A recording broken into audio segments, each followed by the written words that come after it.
శ్రీగురుభ్యో నమ. హరి ఓం. కాశీ విశ్వేశ్వరాయ నమ. వాగర్ధావివ సంపృక్తౌ వాగర్ధ ప్రతిపత్తయే జగతః పితరౌ వందే పార్వతీ పరమేశ్వరౌ. మనకి కాశీఖండాన్ని పురస్కరించుకుని మనం అనేకమైనటువంటి గొప్ప శివలింగాలనైతే మన ఛానల్లో పోస్ట్ చేయడం జరిగింది. మరి చాలామంది అయితే వీటిని చూసి తరిస్తున్నారు. ఎందువల్ల అంటే మా ఈ ప్రయత్నం కాశీ వెళ్ళిన ఎంతోమంది ఇటువంటి గొప్ప లింగాల్ని దర్శనం చేయాలి, వాళ్ళు కూడా చేసుకుని చక్కగా అనేకమైనటువంటి జన్మల్లో చేసినటువంటి పుణ్యం సంపాదించుకోవాలి. మరి ఆ పాపమంతా కూడా ప్రక్షాళన అవ్వాలంటే ఏం చేయాలి అంటేటండి, ఈ కాశీ ఒక్కసారి అడుగుపెట్టి గంగలో ములిగినట్లయితే ఎటువంటి పాపమైనా పోతుంది. ఇంకా మరి ఎన్నో జన్మల్లో చేసినటువంటి పాపం పోవాలి అంటే గొప్ప లింగాలు ఎక్కడున్నాయండి? మనకి కాశీలోనే ఉన్నాయి. అటువంటి ఈ యొక్క గొప్ప లింగాలని ఏ మానవుడైతే ఒక్కసారి స్పర్శించి కానీ దర్శించి కానీ తరిస్తారో వారి యొక్క జన్మ సుకృతం అండి. మరి వాళ్ళు చేయడం వల్ల మనం పెట్టడం ఏంటి అనుకుంటే కుదరదు. ఎందువల్ల అంటే ఇక్కడ మనం చూపించినందుకు వాళ్ళకి కాస్త అందులో తోడ్పాటు చేసినందుకు కూడా ఆ మార్గాన్ని మనం మన ఛానల్ ద్వారా అందరికీ మనం చూపించినట్లయితే ఆ పుణ్యం మనకి కూడా ఖచ్చితంగా లభిస్తుంది అనేటువంటి విశ్వాసం మాకైతే. అందులో భాగంగా మనం ఈరోజు చూస్తున్నటువంటి మరి గొప్ప శివలింగం అండి. ఇది కూడా ఏమిటి అంటే దూర్వాసేశ్వర లింగము. సాక్షాత్తు దూర్వాస మహాముని ఈ యొక్క పరమేశ్వరుడు కోసం అంటే విశ్వేశ్వరుడు కోసం తపస్సు చేసి ఇక్కడ ఒక గొప్ప శివలింగాన్ని అయితే ప్రతిష్ఠ చేశారండి. అటువంటి లింగం. అంతేకాకుండా ఇక్కడ ఇంకో లింగం ఉంది, కామేశ్వర మహాదేవ్. ఏ మానవుడైతే ఏ కామ్యాన్ని అయితే కోరుకుంటాడో, కామ్యం అంటే కోరిక, ఆ యొక్క కోరికలన్నీ కూడా ఇక్కడ నెరవేరుతాయి. అంతేకాకుండా ఏ మానవుడైతే ఈ యొక్క రెండు లింగాల్ని దర్శనం చేసుకుని అలాగే ఈ యొక్క పరమేశ్వరుని సేవిస్తారో వారందరికీ కూడా ఎన్నో జన్మల్లో చేసినటువంటి పాపాలన్నీ కూడా తొలగిపోతాయి అని చెప్పి చెప్పబడుతోంది. అటువంటి గొప్ప లింగాలు ఎక్కడ ఉన్నాయి అంటే అండి, ఈ యొక్క దూర్వాసేశ్వరుడు అలాగే కామేశ్వర మహాదేవ్, ఈ రెండు లింగాలు కూడా చాలా గొప్ప లింగాలుగా చెప్పబడుతున్నాయి. ఇప్పుడు దీన్ని ఎలా వెళ్ళాలి ఏమిటి అనేది మనం తెలుసుకుందాం. ఈ యొక్క ఏరియా పేరు మత్స్యోదరి అంటారు దీన్ని. మనం 4వ నెంబరు గేట్ నుంచి కాలభైరవుడికి వెళ్తాం. కాలభైరవుడి దగ్గర నుంచి ఇంకా కొంచెం బాగా దూరంగా వెళ్ళినట్లయితే అదే దారిలో పట్టుకుని స్ట్రైట్గా వెళ్ళిపోయినట్లయితే మత్స్యోదరి అంటారు. అక్కడ ఒక పార్క్ అయితే ఉంటుందండి. ఆ పార్కు దగ్గర ఒక పెద్ద రావి చెట్టు ఉంటుంది. ఆ రావి చెట్టు దగ్గర నుంచి కనిపించేటువంటి ఎదురుకుండా సందు, ఆ ఎదురుకుండా సందులోకి వెళ్ళినట్లయితే మనకి ఈ యొక్క కామేశ్వర మహాదేవ్ టెంపుల్ అంటే ఎవరైనా చెప్తారు. అక్కడ మనకి హిందీలో అయితే బోర్డు కూడా మనకి కనిపిస్తుంది. అక్కడికి వెళ్ళినట్లయితే ఈ యొక్క దేవాలయంలో ఇంకో విశేషం ఉందండి. ఇక్కడ ద్వాదశాదిత్యుల్లో ఒక ఆదిత్యుడైతే ఉన్నాడండి మనకి.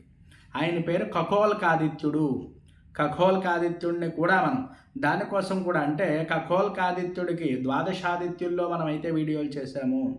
అందులో కూడా మనకి మన ఛానల్లో అయితే ఖగోల్కాదిత్యుడు ఉంటుంది. అంతేకాకుండా మరి ఇక్కడ ఇంకా అనేకమైనటువంటి దేవాలయాలు ఉన్నాయి. ఏమిటి అంటే ఇక్కడ దగ్గరలో ఉండేది ఆది మహాదేవ్ టెంపుల్. అంటే ఈ యొక్క కామేశ్వర మహాదేవ్ దూర్వాసేశ్వరుణ్ణి ఖగోల్కాదిత్యుడిని చూసేసి అదే దారిలో మనం నిదానంగా అంటే స్ట్రైట్గా వెళ్ళిపోయినట్లయితే మరి అక్కడ ఆది మహాదేవ్ టెంపుల్ వస్తుందండి. అది కూడా మత్స్యోదరి ఏరియాలోనే ఉంటుంది. అంతేకాకుండా అక్కడ త్రిలోచనేశ్వరుడు, ఇది త్రిలోచన ఘాట్లోంచి కూడా వెళ్ళొచ్చు దీనికి. మరి మనం ఇక్కడికి వచ్చేసాం కాబట్టి ఇక్కడ మనం ఇలా నడిచి వెళ్ళిపోవచ్చు ఆది మహాదేవుడిని చూసుకుని. అంతేకాకుండా ఈ ఆది మహాదేవుడి కోసం కూడా మనం అయితే ఆ వీడియో అయితే పెట్టడం జరిగిందండి. అది కూడా అక్కడే ఉంటుంది మనకి ఆ దేవాలయం అయితే.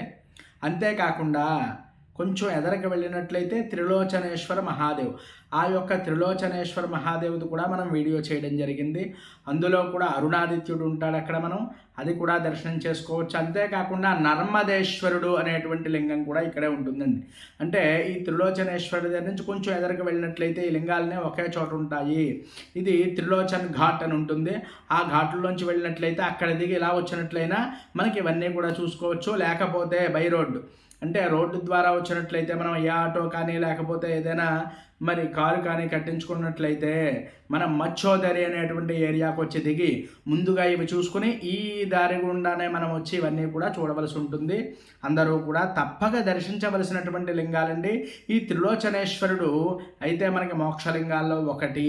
అంతేకాకుండా ఇప్పుడు దూర్వాసేశ్వరుడు, అదే మనకి కామేశ్వర మహాదేవ్ ఈ టెంపుల్ మనకి చక్కగా ఉంటుందండి. ఇది ప్రతి ఒక్కళ్ళు కూడా చూడవలసినటువంటి లింగము. మరి ఇప్పుడు మీ అందరికీ నేను దర్శనార్థమై ఆ కామేశ్వర మహాదేవ్ అలాగే దూర్వాసేశ్వర యొక్క లింగాన్ని నేనైతే మీ అందరికీ దర్శనం చేయిస్తున్నాను.